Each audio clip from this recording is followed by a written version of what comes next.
Welcome to Martin Quirk Football. If you want to get a hold of me, you can reach me at mfqfootball@gmail.com. If you'd like to be a guest on a topic, you could also reach me at mfqfootball@gmail.com.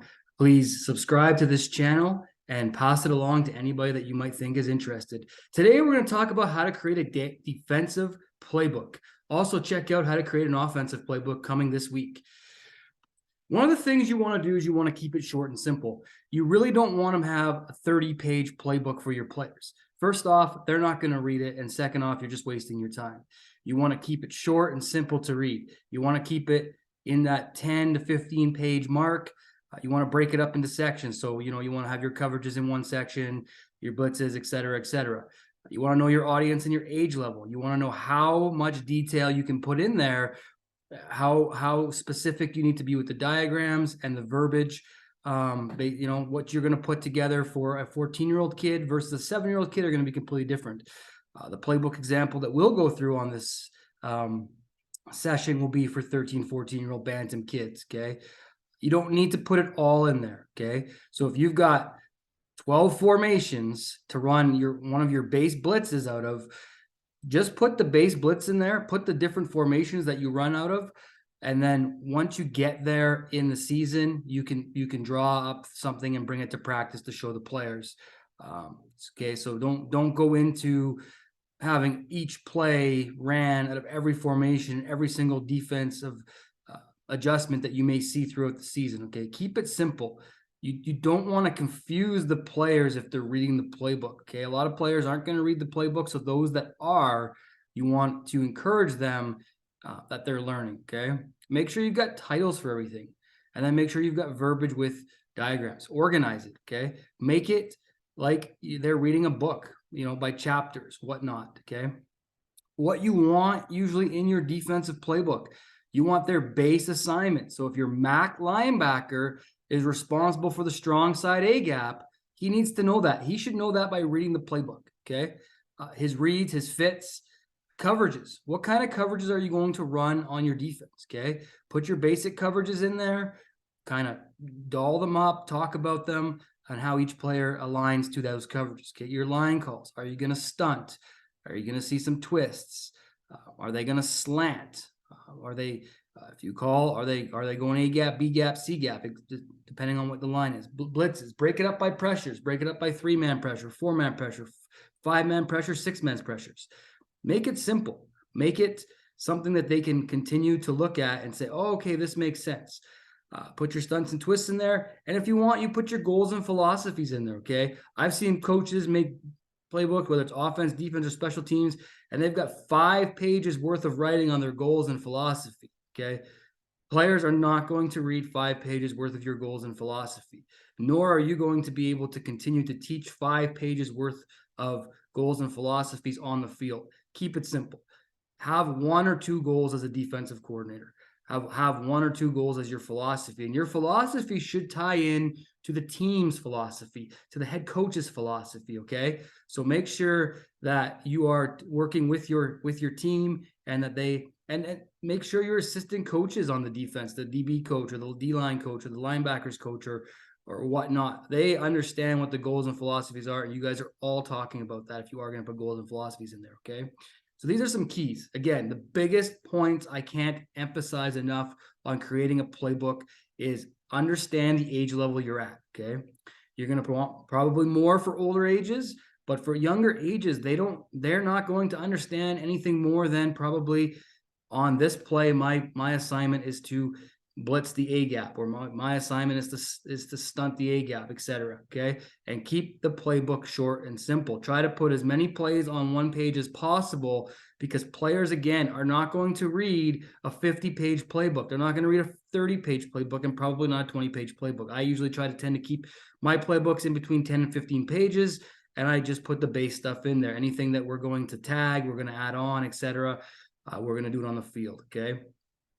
Couple other things that I would say when you're going to do your defensive playbook, ways that you can help the defensive players learn it, is do chalk talk sessions on Zoom. Okay. One thing that COVID has taught us is that Zoom is a great tool. You don't have to get everybody coming out to practice or to a clubhouse, you can get on Zoom for 20, 30 minutes and you can go through the playbook with them. You can draw some things up, etc. Okay. Or create a video playbook for yourself. Go through each play, draw it up on Zoom, save it, and then send out a list of video playbook links to your team. Okay. Some players will definitely learn better by visualization of seeing moving parts, and some will learn better by reading. But there are different ways to take this playbook and put it into video for players to understand it better. The other thing I would say is, back in the day, we used to print copies of playbooks and we'd bring it to practice and we'd give it to every player on the team. That has kind of gone by the wayside. And you know what? And back in the day, we just weren't smart enough to realize that most players were either leaving it in the trash at practice, or they brought it home and they put it on their desk and it filed away with all the other junk that they get from school that they don't look at ever again. Okay. Give it a digital, have it as a digital copy. You can put it on your team's website. You can send it to the parents through a group text chat. You can send it to the players to their email, and then you always have it handy. So if a player says, "Hey, coach, I lost the playbook," well, you can text it to them. You can link it to them, whatever not. And now kids are on their iPads. They're on their phones. They're on their tablets, whatever they're on. It's a perfect way for them to look at it rather than looking at a piece of paper. Okay. As we get into the playbook, it's real simple. So the first thing that I would have, as you saw in the first slide, would be my title, defensive playbook, and the team that we're playing. Okay. And then the first slide essentially is how our defense looks. Okay. Our base alignments and our positions. Okay. So we have a nose. His base alignment is going to be over the center. This is a 3-4 defense. Our ends are over the tackles. Our outside linebackers are Sam and Will. They're the apex players. Apex players are overhang defenders, which are players that are just outside the box and usually not in pass coverage unless they're picking up a running back. Okay. And then you explain to him where you align, right? You're between the last man on the line of scrimmage and the first wide receiver 3 yards off the line of scrimmage, and you flipped based on strength. Okay. So if the strong side of the field, which is the wide side of the field, is to the left, and the Sam would be on the left and the Will would be on the right, and vice versa. Okay. Inside linebackers, you guys are over the guards, 5 yards off the line of scrimmage. Halfbacks, you're 6 yards back, inside shade over the number 2 receiver. And I would probably even say you could go outside shade or on top, depends on how you want to line your defense. Okay. Corners are 5 yards back, outside shade over number 1 receiver, and the safety, you're in the middle of the field, 7 yards back. Play the number 3 receiver if there's a third receiver to a side. Okay. And then you go into read keys. Okay. So for visual key, eyes on shoulder of down lineman towards gap, you're slanting. Okay. So, if that left defensive end is slanting to the left C gap, his eyes would be on the down lineman shoulder towards that gap. Okay. If a lineman pulls, down blocks or reaches, get into a vacated area and get down the heel line to make a play line of scrimmage. Okay. So that's a lot of verbiage.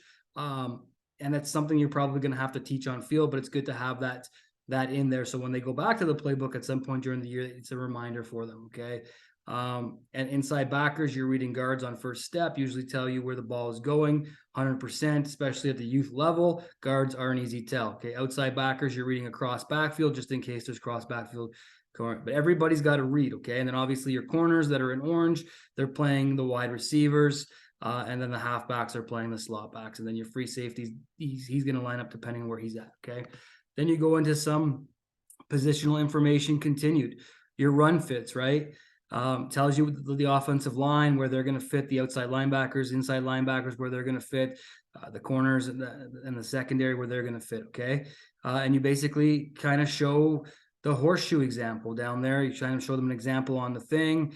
And then on leverage, right? You look at how the leverage is, inside leverage, outside leverage, exactly for that. So it's kind of, you're giving the defense a real base of what you want to do and how you guys are playing it. Okay. The next thing you want to do is you want to get into your coverages. Okay. And you want to kind of put together what your coverages are. Obviously, we're more of a man type team. At the youth level, man is more advantageous. It's a little bit harder to play zone at the youth level. So basically you just tell them the corners on man to man, base man to man, which could be either cover 1 if it's a 2x2 formation, or it could be cover 0 if it's a 3x2 formation, right? So corners You guys are outside on the number 1, halves inside on number 2, safety head up on number 3. And if a number 4 receiver is out there in quads, the outside linebacker will cover, okay? And then cover 2 man, similar to what you just saw. Corners have the outside on number 1, halves inside number 2. Safety and joker play coverages on their deep coverage on their half of the field, okay? And then obviously if it's a trips to one side, then that free safety to that side would play that number 3 receiver. And then cover 1 hole, you got the inside linebackers dropping into the mid zone for anything coming across the middle to pick up. Okay, so these are kind of covers that work. And again, this was made for 14-year-old kids. So obviously, if you're making a defensive playbook for a 7-year-old kid, it might be a little bit different in how you're structuring it. Line calls. Okay, we have some different ways that the defensive line is going to go based on the blitzes that we're running, or based on how we game planned an offense to how we do it, right? So loop is our base, essentially. On our base, we're 2-gapping the A gaps with our nose tackle. We've got the ends going to our C gap, which means that the inside backers are picking up B gap, okay? And then on pinch, we're pinching inside to our B gaps. Outside linebackers, obviously responsible for C gap rather than D gap. And then our inside linebackers are kind of there to protect the A gap with the nose, okay? So real simple stuff. And again, just basically put what their responsibilities in there. As you can see, it's not rocket science what I've put in there. It's basically what your responsibility. If I call loop, this is what your responsibility is. If I call pinch, this is what your responsibility is. And then again, we've got rip. We slant to strength to the right side, and then Liz is slant to the boundary to the short side of the field. Okay, and it basically tells everybody where it is. Okay, and then we get into our 4-man pressures. We call Mustang, which means the Mac linebacker. He is going to blitz the A gap. If we call Joker, the Joker linebacker is going to blitz the A gap, and the D line will know based on that where they're supposed to go on that. Okay, and then again we go 4-man pressures continued, and again just gives them all the responsibility. And this is really base stuff. Like we haven't game planned anything. We're not showing 20,000 different types of formations that you may see. We're just going up against a base formation. We're just going up against what our base defense does, and we will adjust accordingly as the season goes along. If we put a different formation in, if we put a 4-3 formation in, or a 5-2 or whatnot, we'll get to that when we get to that. But we're not going to overload people with information. We just want to keep it simple. We want to make sure that they have an understanding of their base assignments and our base plays, okay? And then you go into your 5-man pressures. Again, real simple. I think having a diagram and then some verbiage underneath really shows these guys and really explains it well. So if I'm the Joker linebacker, I just know if coach calls Brewers, I'm to blitz the A gap on my side. Real simple, okay? And then again, 5-man pressures continued, and then that's real simple. So really, as I go into this and I talk about defensive stuff, keep it simple, keep it short, because a lot of the stuff they're going to learn is going to be on the field. And some tips for when you're on the field is bring the playbook out with you. Try to have each play that you're going to install on day 1 or day 2 or day 3, a nice 1 page of each play, so you can bring the defense in. You can say, hey, okay, today we're going to put in Brewers. This is what you're all doing. And then go to the line and walk through it a couple times, then go about 50% and then run through it at full speed. And then finally, once you guys are comfortable and confident with that, you guys can go into the defense and rep it against an offense. But again, keep it really simple, keep it short and concise, and put just your base stuff in there. Don't get too complex, don't get too technical, because you're wasting your time. People aren't going to read a playbook that is more than 10 to 15 pages. As you can see, this one here was about 9 pages long, and a pretty simple defense, pretty simple base way to get the information that you want to get to your defense out there. Again, please subscribe to this channel. We will be creating how to create an offensive playbook later this week. And if you need anything, or you'd like to come on as a guest, or you have any questions, or would like to talk football, mfqfootball@gmail.com. Thank you for watching.